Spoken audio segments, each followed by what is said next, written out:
Good morning and welcome to Lazy Mini Painting. I'm half asleep. I've not been awake long. Mini lads woke me up in time to go down and get it and come back and start. So thank you to Mini lads. He did get us up in time. But it is issue 49 of Combat Patrol. It is, but it's a two-parter and it's part one. So it's a deffdread part one. So I'm going to get lots of bits, but not quite enough. Always fun, isn't it? So let's do the noise of it and open it up and see how much we get, which isn't quite enough. So we have the magazine.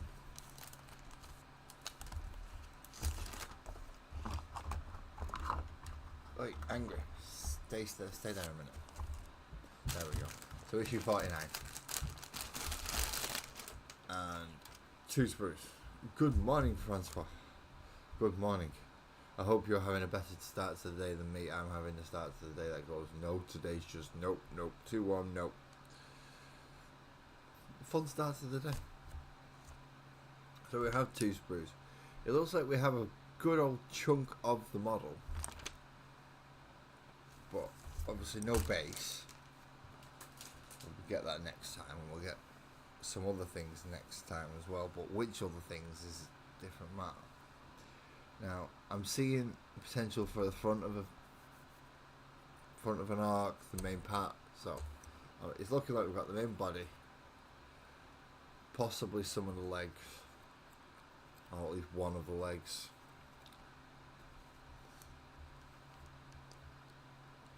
The arms and possibly the main chunky bits, but I don't think we've got a full leg. A better day than yesterday and what I've started at today, Francois. I hope you're having a better day than that. It's just too warm today. I've woke up and it's already just too warm. Not nice. It's not nice when you get dressed and realise that you're going to have to get changed again within an hour. So let's see, how does it say we should put it together? Deffdread Building is the first one.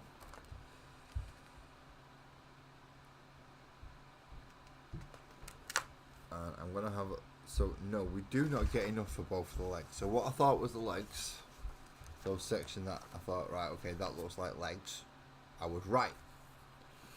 So these two bits here, that is one leg. Of course, you need two of them.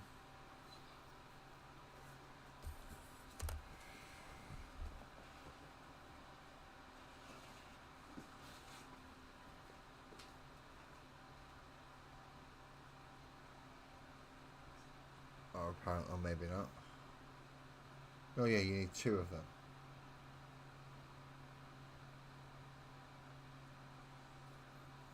So 21 and 19.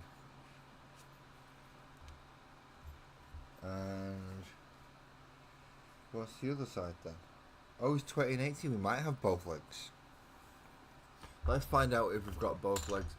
BC. Coffee is done. Sun is still down and Laz is live. Well, that means that you're up incredibly early. I need to share some of that coffee with you. And the sun's up near me. It is definitely up near me. It's frigging beaming through. So going through the instructions, because some sections are very easy. This bit clips off. So we use these bits together, and then this bit down here clips off as well. Good morning, Twisted.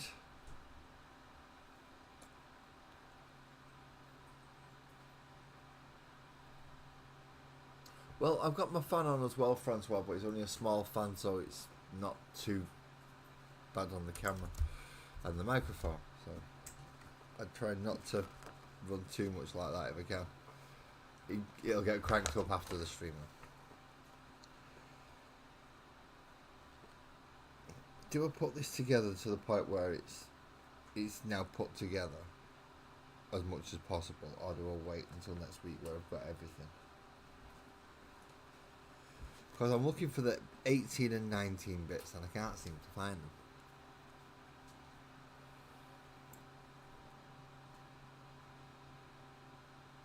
So there's 86. There's 40 something.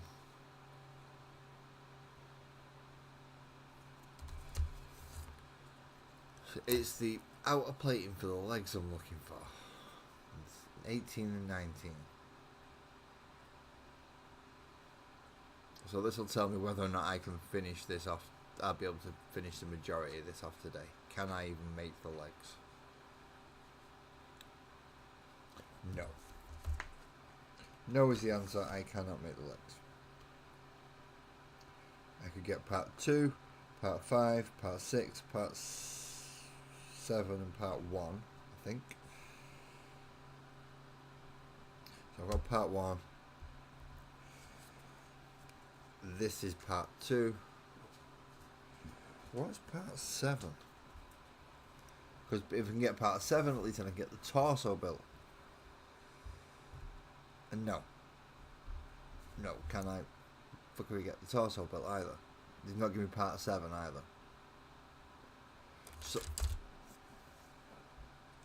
this is annoying because they give you just enough. Like if you wanted to start, you can, but you're gonna end up with such a fragile little model, and it's not gonna go together. That you're gonna be on fucking walking on eggshells for the next week until you get the rest of it to be able to put it. So they're going to one side till next week and we'll go through the building now. Remind me, I need to come back to this issue to build it. Because they're not giving me all the funky pieces. I need lots of bloody pieces. Lots and lots of pieces. They reckon me to put part 87 on there. Part 87. By the end of it, they're going to want you to have built something that looks that big ugly face with teeth and what looks like a walking scrap heap. That's what they're going to have.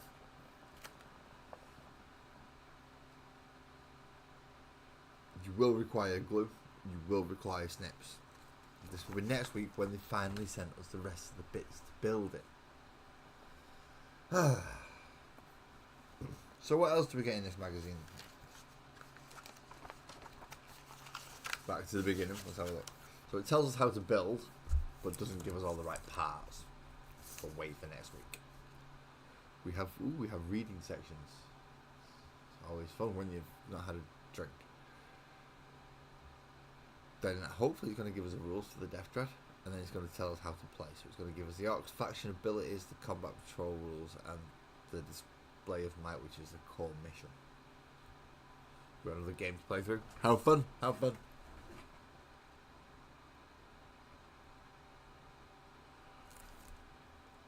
So let's see, before I get into the reading, what's everybody else up to? Twisted, you have back to the Paragon Warsuits. The gold and blue on them is a lot of work, dude. A lot of work. I hope you're prepared today. I hope you are prepared for that. And water application effect. So, application of water effect. Which one are you using, Francois? Because I could do with one for my little diorama just to go over the seabed bit. But there's that many, I'm not sure which one to go for. Back to magazine. Anatomy of an Orc. This is ridiculous. Okay. Orcs are a strange species that are poorly understood but widely feared. Some Imperial scholars speculate that they may have originally been designed and created specifically for war. They have. Whereas others maintain that they are simply a naturally occurring breed of sentient fungus. Whatever the truth, they are uniquely dangerous foes. It is the former. It is the old one made them that way. Orcs are heavy set, strong and toothy. Among their enemies, they have a reputation as a fearsome warrior species, with an unmatched capacity for brutality and bodies perfectly adapted for war. They are huge, hulking brutes, and their size alone makes them terrifying prospects to face in battle. In addition to their intimidating appearance, the orc's size also grants them a physical strength many times greater than most of their enemies possess, which they gleefully use to bring huge, large and powerful weapons to bear in close combat against their weaker species. Yep.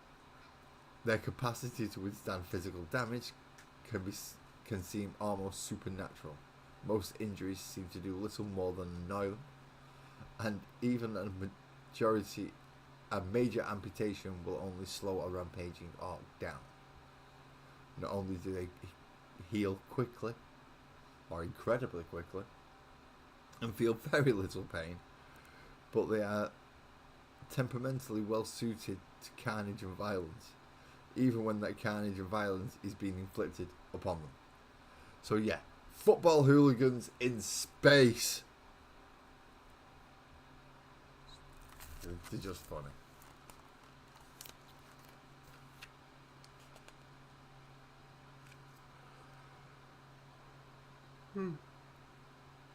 BC has dropped into Rimworld, thank you for calling in, BC. There's been a lot of new games coming out lately.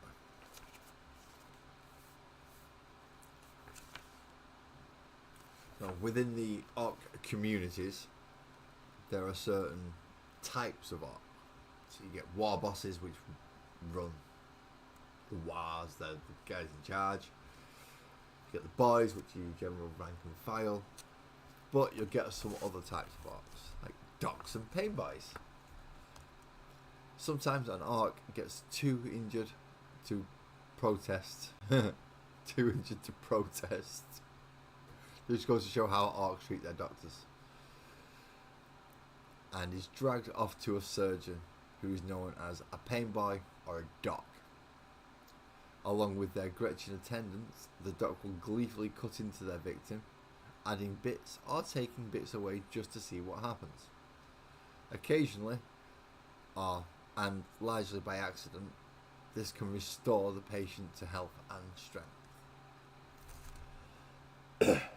Additionally, they may find themselves with new things, like plates and claws. And, yeah. The doc wanted to find out what would happen if you put this here, and it turned out that you end up with a gun arm. Silly little things like that. The orc's biology gives them significant advantages in battle. Even when gravely wounded, they will fight with full ferocity, appearing completely immune to the physical and psychological effects of any wounds. Their toughness and adaptability also lends themselves well to augmentation, and many orcs go into battle supporting biomechanical enhancements and integrated weapons. Power claws are fucking awesome. They are.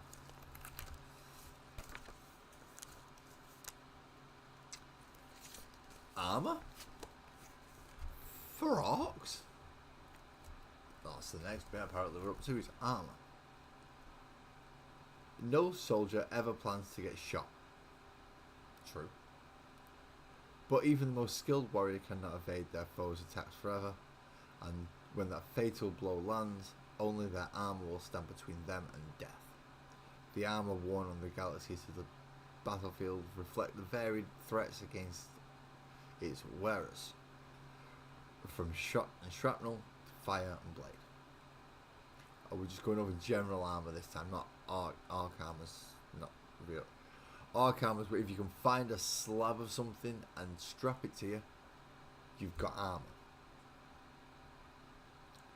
Most other species actually make armor. So, to survive the deadly battlefield of the 41st millennium, a warrior may put their trust in many things. They may have faith in the genius of their commander's strategies, or in the bonds of their comradeship that bind them and their squad mates. In the thick of the firefight or close quarters combat, they must trust in their own skill at arms to vanquish the foe, or even rely on the divine protection of a god. But when all else fails, it is their armour they must depend on to save them from harm. The different species of the far future make use of great variety of protective gear, even within the same forces. Elite warriors and line troops may be outfitted very differently. Armour can be crude as hunks of scrap metal that orcs clad themselves in, as elegant as psycho-reflective wraithbone armour of the Eldari, or as sturdy as power armour worn by the Space Marines and the warriors of the Traitor and Renegade Legions.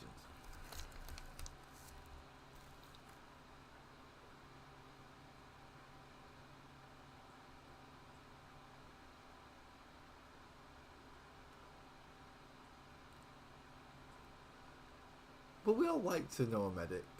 Shame the medic that I know is a few thousand miles away. I don't know any specific medics or anyone trained that well, Francois, that it's like, someone carrying a med pack. I'm usually the one that's carrying the med pack and I'm not trained very well. So that should be worrying.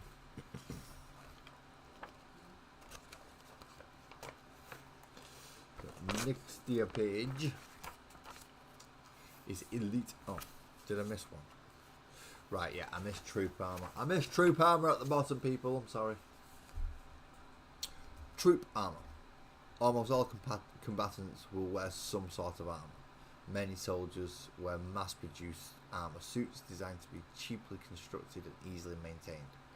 Simple flat jackets and armour plates save many lives by deflecting shrapnel and stray rounds, but they are near useless against the more advanced and dangerous weapons that can be found on the battlefield. Yeah, flak armour ain't taking the last cannon shot. Nope. Elite armour. Elite troops often wear heavier and more advanced armours than the other soldiers in their army. Many of these are powered suits that are capable of augmenting the strength of their wearers. This not only helps to reduce the armour's weight, but also allows the wearer to wield heavier and more dangerous weapons. Elite armours range from the crude mega armour of the orcs to the advanced power armour of the Space Marines and their allies.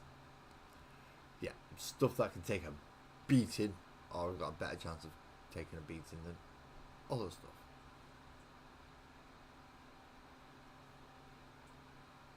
Yeah, as I said, Twisted, the person that I know who's trained to do this is thousands of miles away. Morning, mate.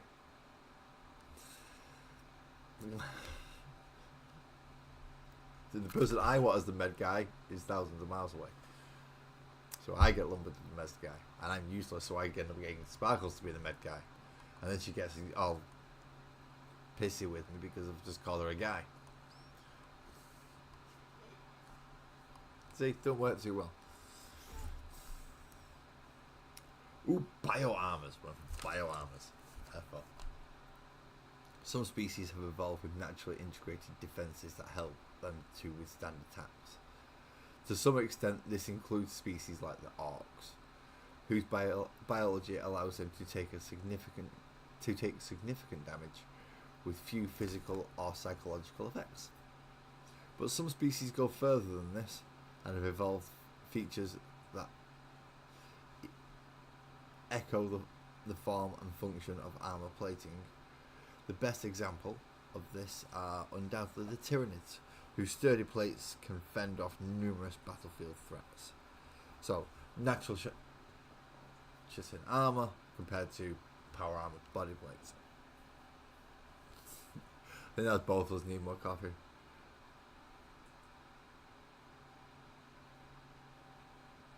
That is a good point, Francois. Yeah, if you're going into battle, chances are you're gonna get shot. You're going into battle, for Christ's sakes.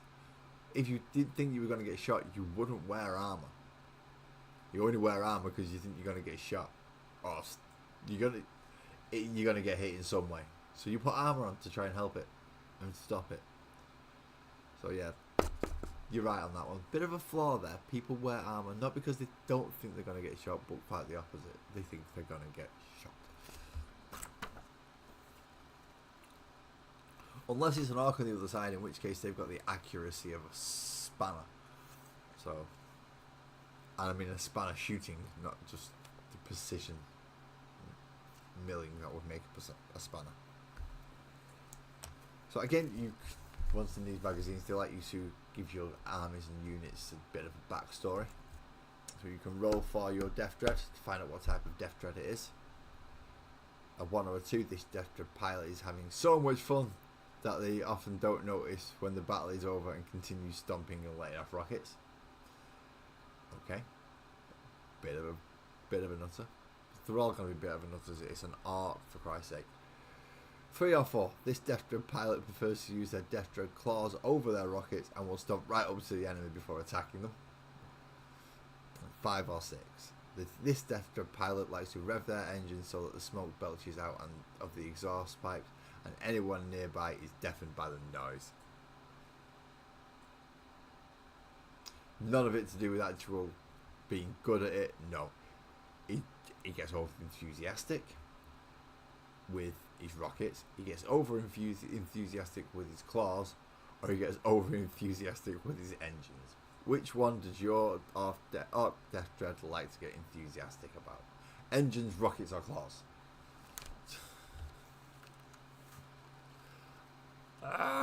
Don't say I'm getting hard to hear again. Please don't. Let me go check. Where's my audio capture device? No, I should be alright. I think I'm alright. The fan might be drowning me out a little bit, so I'll move closer, just a touch. But I'm not usually that hard. I thought I had that sorted. No. Don't start saying that my audio's messed up again, because that means I've got to start figuring around with it. And I don't want to figure around with audio at the moment. That's not going to help me though, is it? If I turn it down to 0.2, no, I'm gonna have a mic turned up full. I'm gonna have to have a mic turned up full, then it can pick me up. Dehydrating might not be a good thing to help me stay voluminous, but that's different. That's something to do with the drink, not necessarily the microphone's fault. Next page for our deffdread, which is going to be his stat sheet. Which I like this. This is the bit where we get to find out what this does. So a deffdread will have a movement of 8 inches, fairly quick for a leg-based unit. Toughness 9, so it's not that tough. I mean, tough enough. He's getting wounded by 6s on standard infantry stuff, but a melter gun is gonna go through quite well, relatively simply. It's got to be 4+ to wound on melters, 3s on anything higher. It has a 2+ save and a 6+ invulnerable save, which is... Think about, when did deffdread get an invulnerable save? Deffdreads have an invulnerable save. That's nice. 8 wounds. A leadership of 7+ for its battle shock tests. And an objective control of 3. So it's not completely useless at holding out on objectives.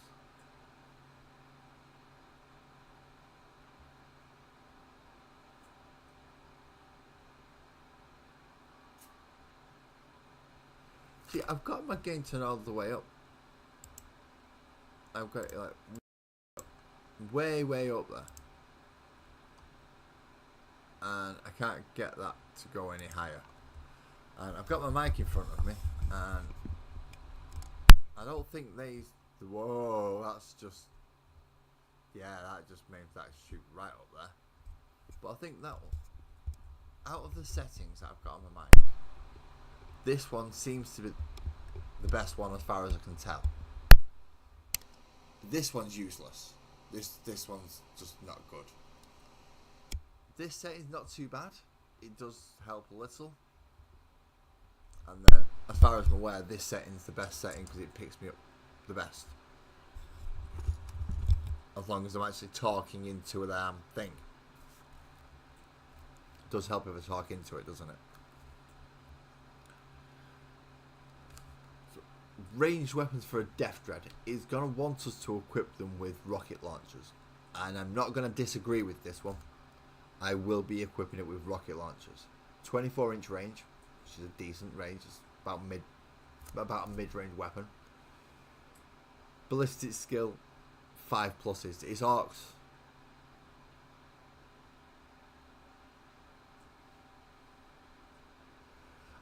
But I've heard my broadcasts. I have heard some of them. I come through okay as far as I do on my end when I've tested it. I'm not sure about.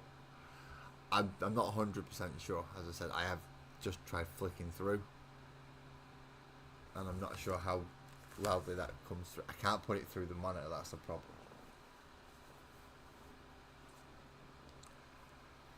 So let's try throwing me through on my phone. I'm just going to mute myself very briefly once I do start it up, just so I can hear. So turn myself up on my phone, but I don't want myself up too high. Let's find out, just so I can start working towards it. Right, mute.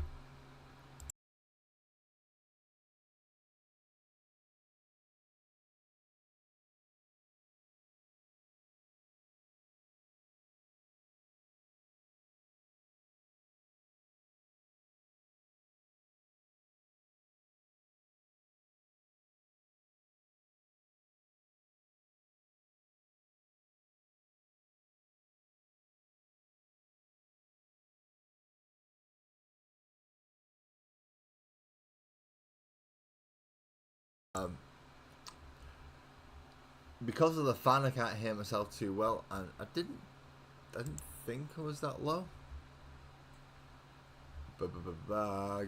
Give me system access to stuff so that I can sort crap out, please. No, you're just gonna be a dick, aren't you? Yeah.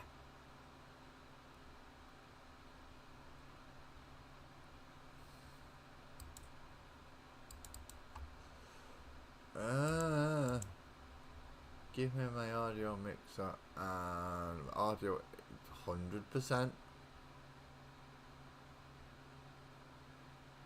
Don't hide your mixer. You can't put up that anymore. Yeah, it's a fan. I'm not too quiet. I don't like having to shout either. Move this thing. If I move that thing, it should help. Good morning, Mooch. How you doing, man? Right, hopefully, if I move this to like right here, so even I can't. So you can see Mike is. I can't move Mike closer to me. I'm talking into the mic, and I'm talking at a reasonable level now. So hopefully, if it's not picking up, I don't know what the friggin' hell's going on. That helped. Basically, lads, shoving the mic practically down your throat, and when I say it's like hello. It is like really next to me now. So move mic right in front. Talk with confidence and clarity. Ooh, yeah, that's got to be difficult just on its own. Where was you up to? Now I've sorted issues out, so people can actually hear me again. I hope. It doesn't mean to say it's perfect. It's probably going to change again. He's not going to pick me up there, and we're going to have to move it over there again so it changes stuff. So yeah, hopefully this is going to be doing alright. So we have the rocket launcher. The rocket launcher is good. My camera is not looking to focus though. Because, no, why would it? I've just started one. Why would the next thing be any better fixed? So D3 attacks at 24-inch ranges. Hitting on the broadside of a barn like orcs do, 5+.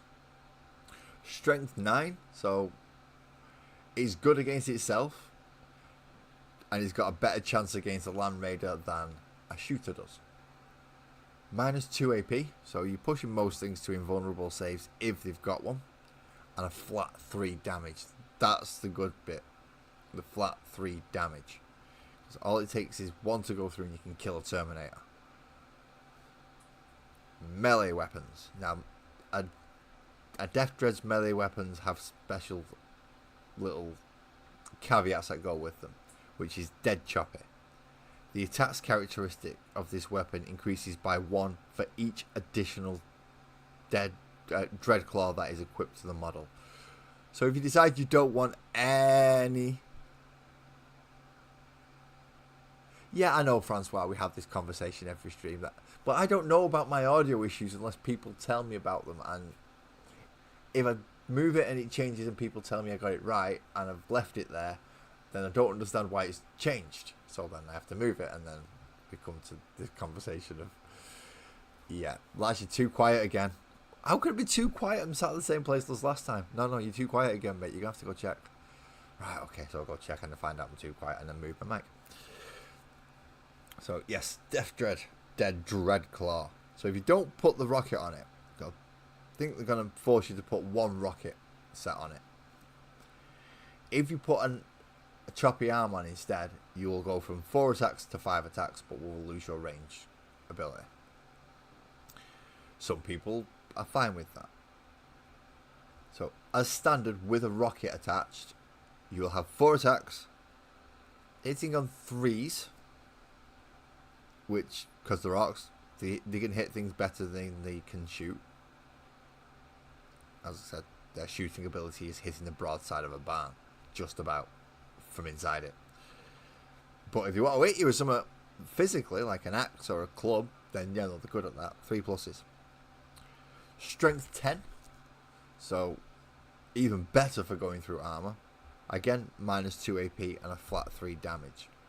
But that 4 attacks outright, it's gonna take out most targets. It's gonna be useful against pretty much everything. It also has a special rule on its combat patrol data sheet called piston driven brutality. And that was a difficult one to get my mouth around. Don't. I know what you thought. Piston driven brutality. See, easier this time. At the start of the fight phase, each enemy unit within engagement range of 1 or more units with this ability must take a battle shock test. Okay, so it's going to help when they're hitting you back, but it's not going to affect their ability to score objectives. Kind of a bit swingy, that one. In play. Oh, we've got a lot of arc rules. We've got a lot of arc rules to go through. And then a random mission selection so you can go through with everybody.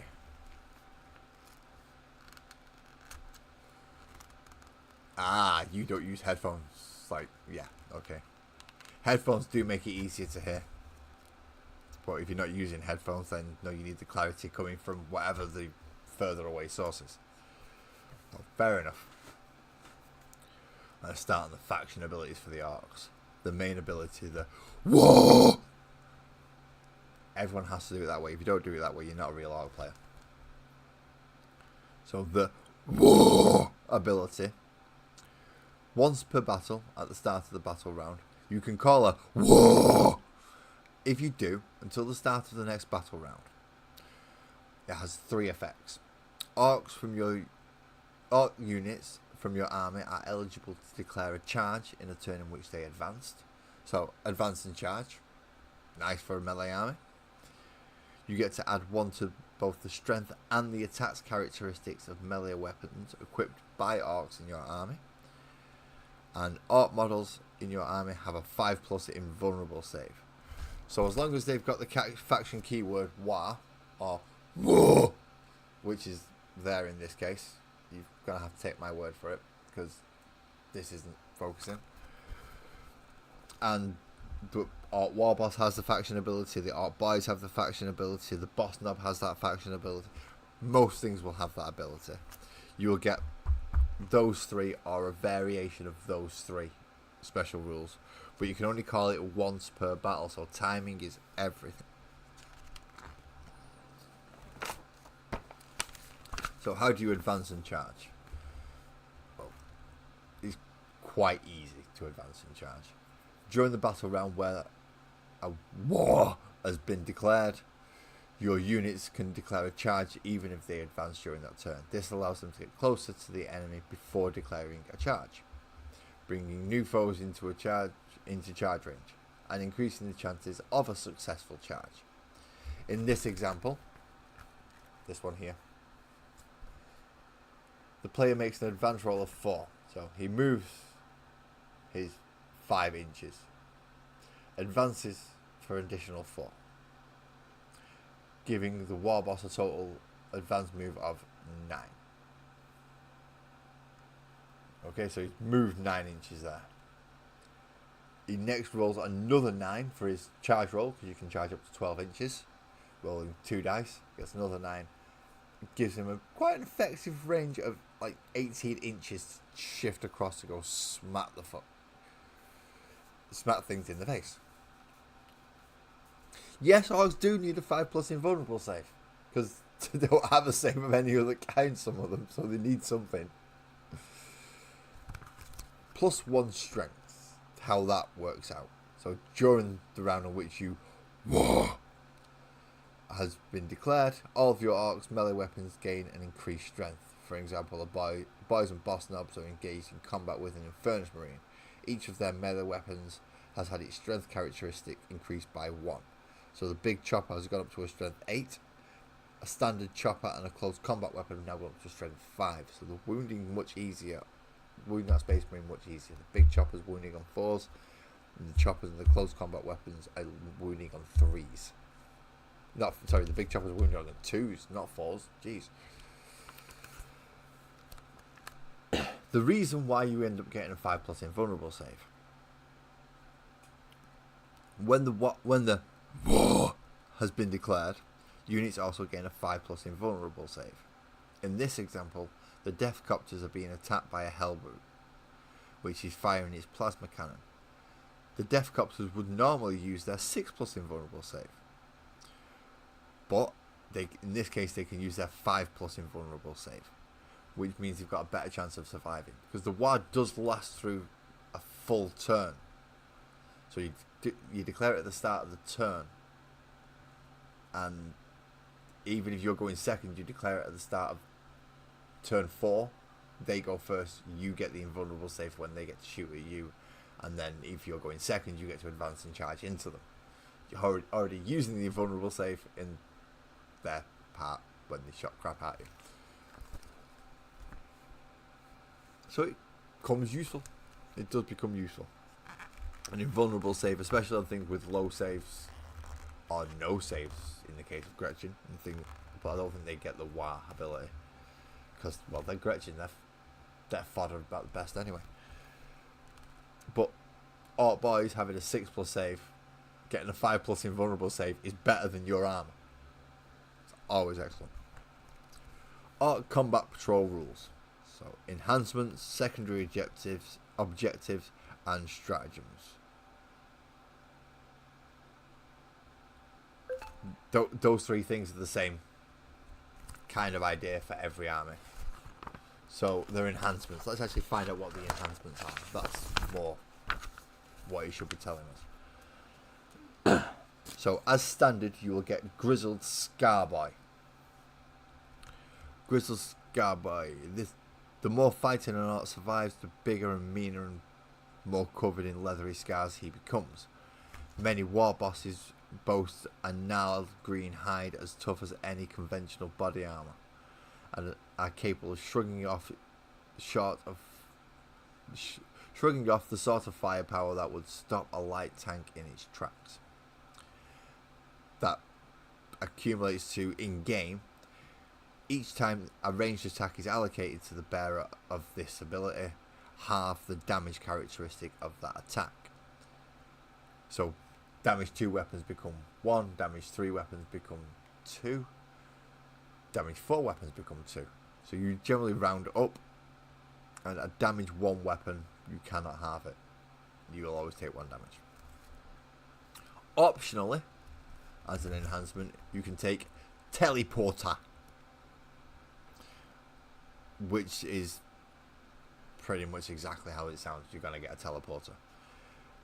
In the declared battle formation step. Select one boys unit from your army. Until the end of the battle, the bearer and every model in that boys unit have the deep strike ability. When setting this unit up on the battlefield during the deep strike, using the deep strike ability, they must set up on the same turn and within 3 inches of each other.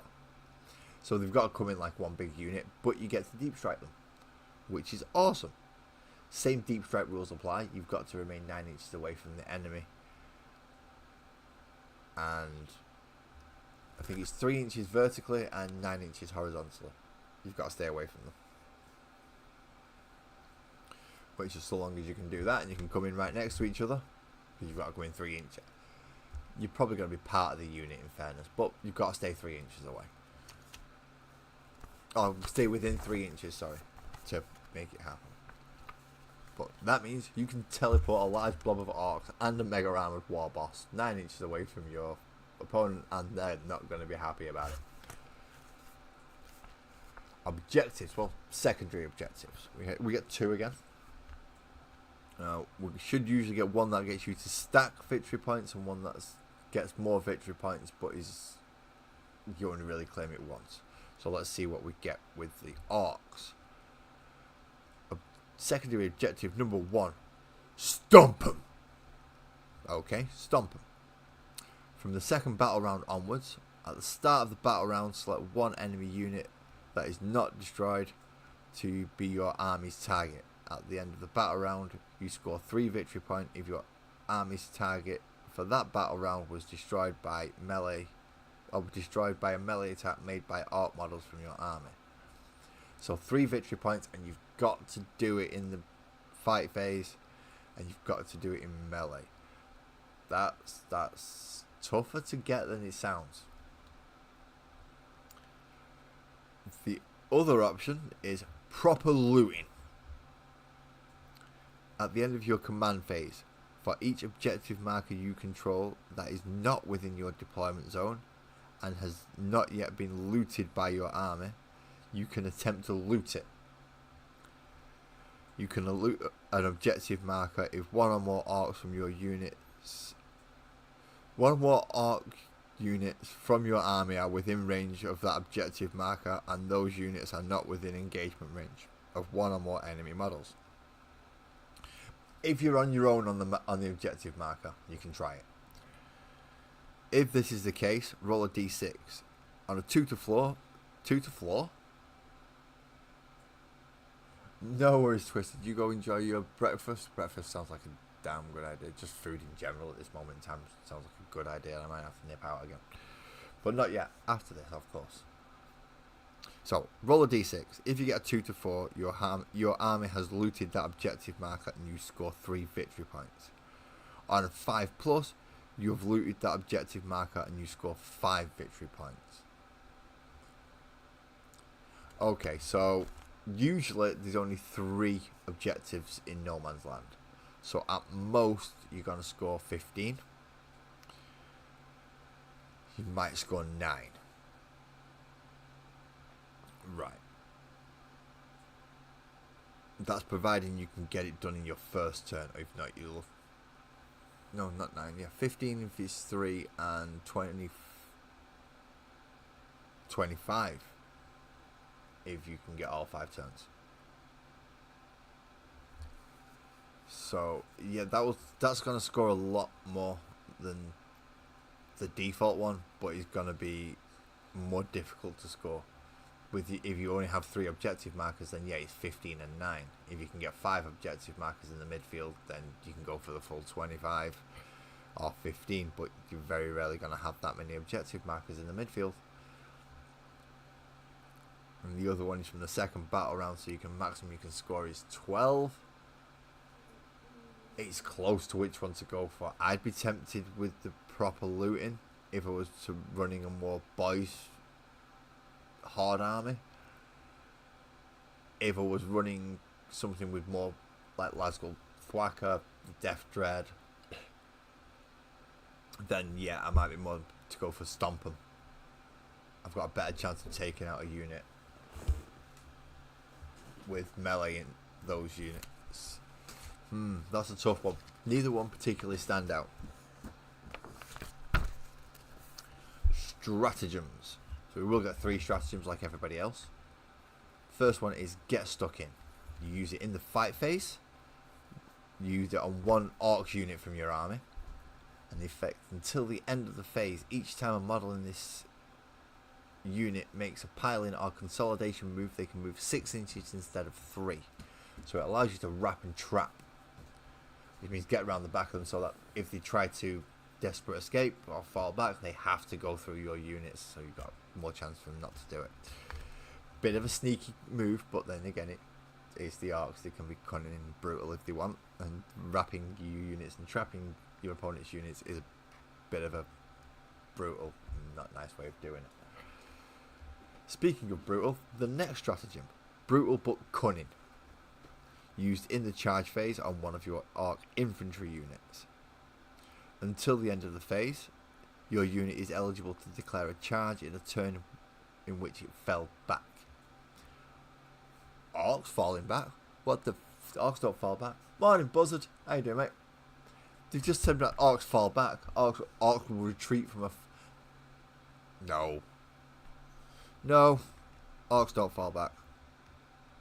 That's useless. In my orc brain, it's useless. Tactically, it's actually quite good. The last one. Crump the gits. I like the sound of that one. Crump the gits. You use it in your opponent's shooting phase just after an enemy unit has finished making its attacks. The target is one of your orc units that was selected as the target for those attacks. What happens? You make a normal move up to d6 inches, but must end the move closer as possible to that enemy unit. Ooh, out of turn movement.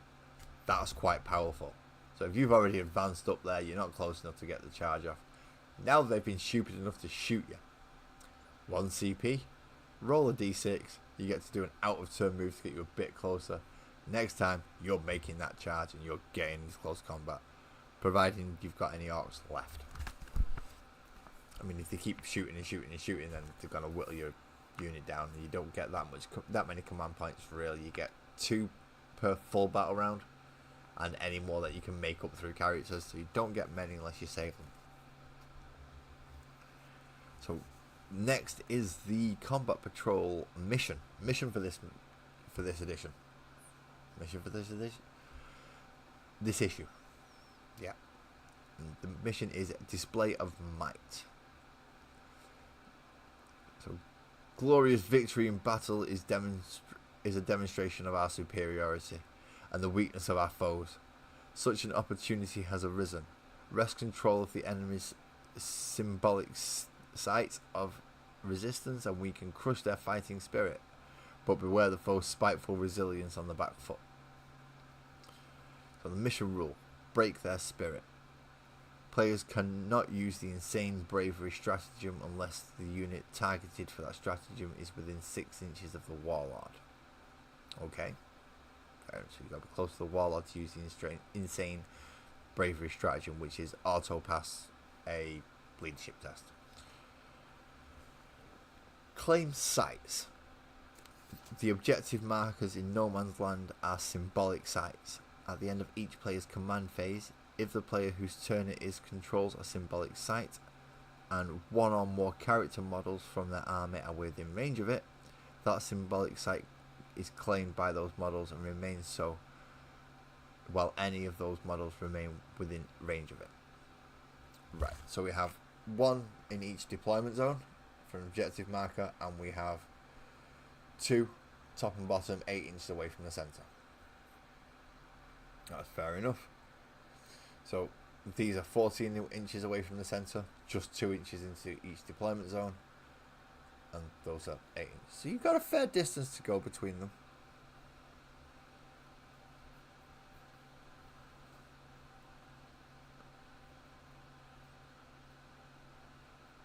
Yeah, this is written by, I don't know what a dehire is, or die-hire, but yeah, it's written by a complete not right. Orcs falling back, and warriors don't. Yeah, they don't have a clue what they're on about. This is written by This is written by somebody left-handed when they're right-handed. What are the primary objectives on this one? So symbolic sites, they're your objective markers. At the end of each player's command phase, the player whose turn it is scores 5 victory points for each of the following conditions that satisfy. They control 1 or more objective markers. They control 2 or more objective markers. 1 or more symbolic sites are claimed by a model from their army. See what the symbolic sites are. 1 or more symbolic sites have been claimed by the same model from their army for 2 or more consecutive turns. Oh, that's quite a lot of ways to claim. In the 5th battle round, because obviously player going second has a bit of a disadvantage. The player whose first turn scores victory points as described above, because they're going first. The player who goes second does not score them at the end. Scores them at the end of their turn instead of at the end of their command phase. Gives them a chance to maneuver and get into position and do things. Exactly, Mooj. Orcs do not run away. They sometimes charge away from the enemy, but they'll always turn around and charge back again. And that does not count as falling back and charging people. That is charging in 2 separate directions. Because there's still a good chance they'll get into a fight at the end of both of them. So this is basically play domination over these 2. You're going to get that one at the start of your turn anyway. So you're going to have 1 objective marker. Whether or not you can get to one of the other 2 and claim it is a different matter. And then obviously if you're an orc you can loot it as well. Again, they give you the table for display of might, and you can then take each of the armies, even though we've not got the Votan or the Gene Stealer cults or the Imperial Guard, say it right, or the World Eaters. We've not got any of those 4 armies yet, but you can use these 5 and run through the mission if you built the Chaos, unlike me who built them as World Eaters and don't have the rules for them yet. If he ever did something normally, you'd all get worried. I know you would. So you can fill that out as you go through and find out who wins, who doesn't. DER. Oh, don't give me that. No. No, Francois. No. I read it as a word, not an acronym. Give me words. I don't like acronyms. Acronyms can... No.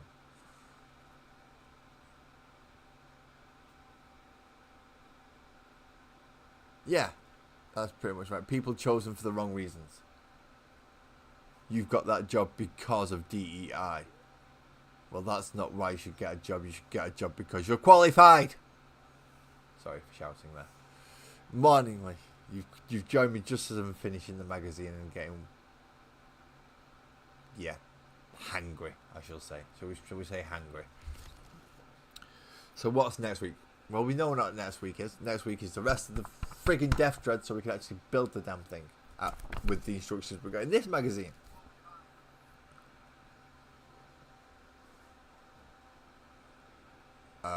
Sometimes, for some reason, it sounds like I can hear myself, and I'm not sure why.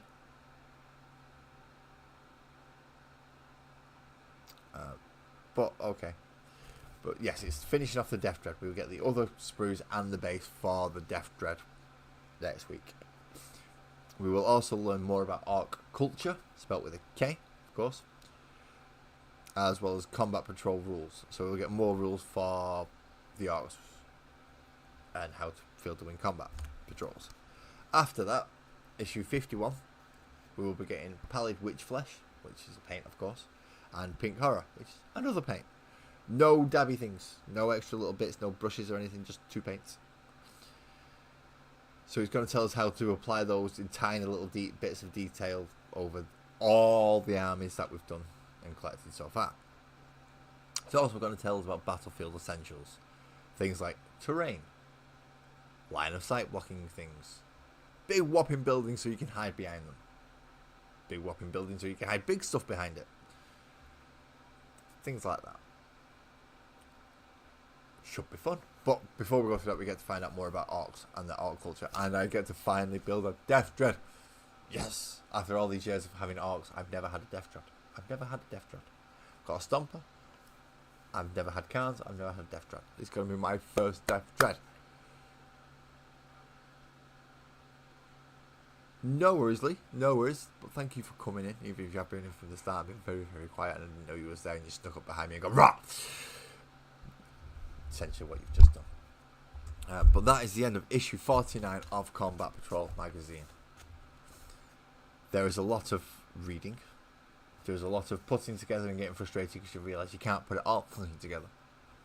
And an interesting little mission to run at the end of capture, control and hold.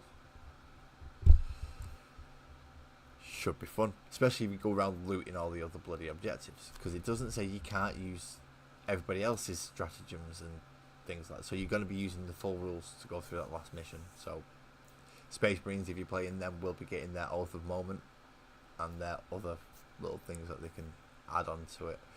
Chaos are going to get their manifestations of the gods. Tyrannies are going to get their presence in the warp. Oh boy, it's kind of fun when it gets fun when you start throwing all the extra rules in, doesn't it? It gets confusing. Try and just keep track of them all. But thank you everybody who came today, and Francois for helping me just sort out my audio, just to make sure everybody can hear me clearly and properly as I'm going through. I will see you all tomorrow evening to go through the Magical World of Sparkles and Oak. I think I'm painting a single character and then I'm going back onto the actual diorama tomorrow night. So it might be a bit of a mixed match of a stream tomorrow night. But please come over and join. It's 9:30 UK time. That's where it's going to be. But yep, thank you all for joining me today. I look forward to seeing you tomorrow, and drive safely. Now I've got to figure out how to end this thing again. There it is.